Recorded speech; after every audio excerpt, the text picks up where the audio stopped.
Shalom, saudara-saudara yang dikasihi Tuhan Yesus Kristus. Salam sejahtera buat saudara semua dimanapun saudara berada. Damai dan sukacita oleh Roh Kudus melimpah senantiasa dalam hati dan kehidupan saudara semua. Ayat renungan kita pada saat ini terdapat di dalam Kejadian 13 ayat 8-11. Tertulis demikian.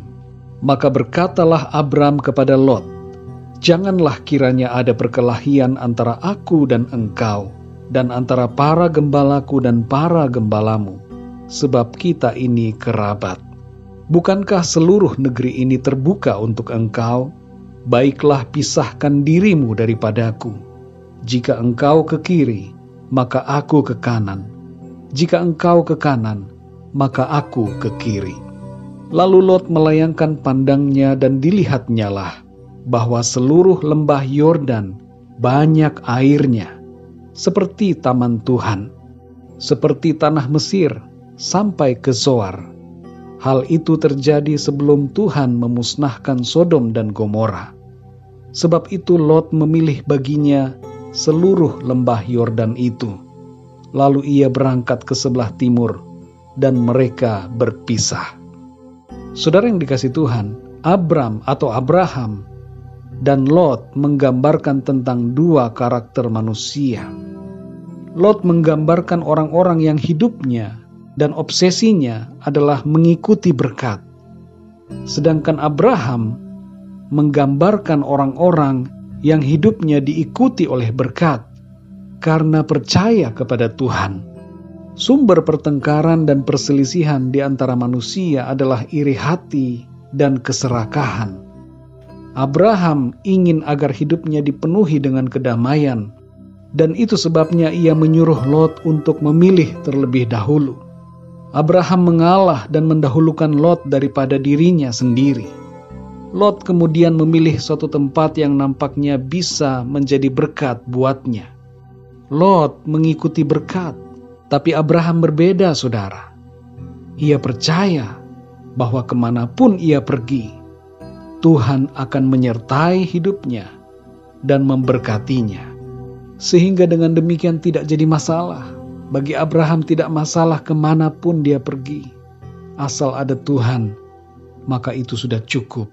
Sebab bersama dengan Tuhan, hidupnya pasti akan dipelihara.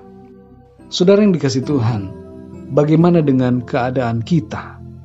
Apakah kita mengikuti berkat? Apakah kita terobsesi dengan berkat-berkat lahiriah? Kalau kita punya karakter seperti ini, kita akan mudah terjebak dalam perangkap-perangkap materi. Kita akan menjadi pribadi yang bergantung pada keadaan dan mudah terombang-ambing dalam kekhawatiran. Pesan firman Tuhan bagi kita semua saat ini adalah, percayalah seperti Abraham. Ia mengalah dan percaya bahwa Tuhan sanggup memberkati hidupnya. Demikian juga hidup kita, saudara. Hidup saudara dan saya.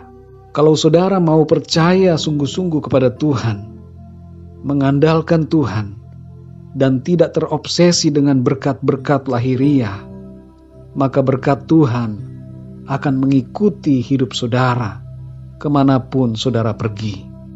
Dalam Mazmur 23 ayat yang ke-6 dikatakan, kebajikan dan kemurahan belaka akan mengikuti aku seumur hidupku, dan aku akan diam dalam rumah Tuhan sepanjang masa.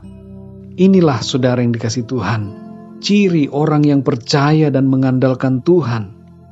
Hidupnya akan diikuti oleh kebajikan dan kemurahan dari Tuhan. Janganlah kita menjadi orang yang mengikuti berkat dan terobsesi dengan perkara-perkara materi. Tapi percayalah dan andalkanlah Tuhan. Tuhan adalah pemelihara hidup kita. Berkat-berkat-Nya yang sejati akan Tuhan limpahkan dalam hidup saudara, dimanapun saudara berada. Kalau Tuhan di pihak kita, saudara, tidak ada yang perlu kita khawatirkan. Karena Tuhan bersama kita, maka kita akan selalu merasa cukup. Tuhan akan mencukupkan segala kebutuhan saudara dan saya. Dia adalah Bapa yang baik. Dia adalah Tuhan yang peduli, dan Dia mengerti apa yang menjadi persoalan dan kebutuhan-kebutuhan kita. Tuhan yang kita sembah, yang telah datang sebagai manusia, yaitu Tuhan Yesus Kristus, adalah Tuhan yang baik.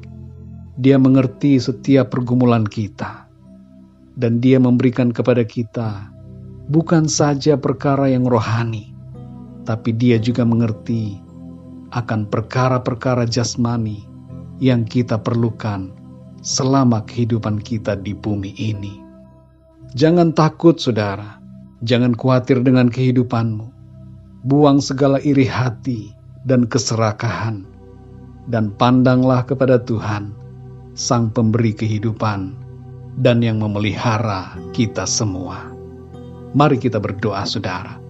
Bapa kami yang di surga, Bapa di dalam nama Tuhan Yesus Kristus, terima kasih kami mengucap syukur untuk firman-Mu ya Tuhan, yang menguatkan kami kembali dan mengajarkan kami bahwa kami harus selalu mengandalkan Tuhan, percaya sungguh-sungguh kepadamu, dan tidak khawatir, tidak terobsesi dengan perkara-perkara materi, tidak terobsesi dengan perkara-perkara berkat-berkat lahiriah, tapi kami mau selalu mengutamakan Tuhan dan percaya bahwa Tuhan, Engkau sanggup menolong hidup kami dimanapun kami berada dan kemanapun kami melangkah. Bersama-Mu Tuhan, kami percaya kami dapat melakukan perkara-perkara yang besar, bahkan perkara-perkara yang ajaib Tuhan nyatakan dalam hidup kami. Engkau adalah Tuhan, Allah yang memelihara, Allah yang mencukupi segala kebutuhan kami. Terima kasih ya Tuhan, dalam situasi apapun dalam hidup kami, situasi sulit sekalipun, kami percaya berkat dan pemeliharaan Tuhan, kebajikan dan kemurahan selalu mengikuti kehidupan kami. Dan kami akan diam dalam hadirat Tuhan, hadirat-Mu yang membawa damai, hadirat-Mu yang membawa sukacita dan keselamatan, senantiasa kami ada di dalamnya. Terima kasih Tuhan, meteraikanlah setiap kebenaran firman-Mu dalam hati kami, agar terus bertumbuh dan berbuah-buah dalam kehidupan kami. Terima kasih ya Bapa, dalam nama Tuhan Yesus Kristus, Tuhan dan Juru Selamat kami berdoa dan mengucap syukur. Haleluya, amin. Puji Tuhan, saudara yang dikasihi Tuhan, saya percaya firman Tuhan menjadi berkat dan kekuatan buat saudara semua, dan Roh Kudus akan menolong saudara untuk lebih lagi memahami kebenaran firman Tuhan. Tuhan Yesus memberkati saudara semua. Sampai jumpa dalam renungan yang berikutnya. Haleluya.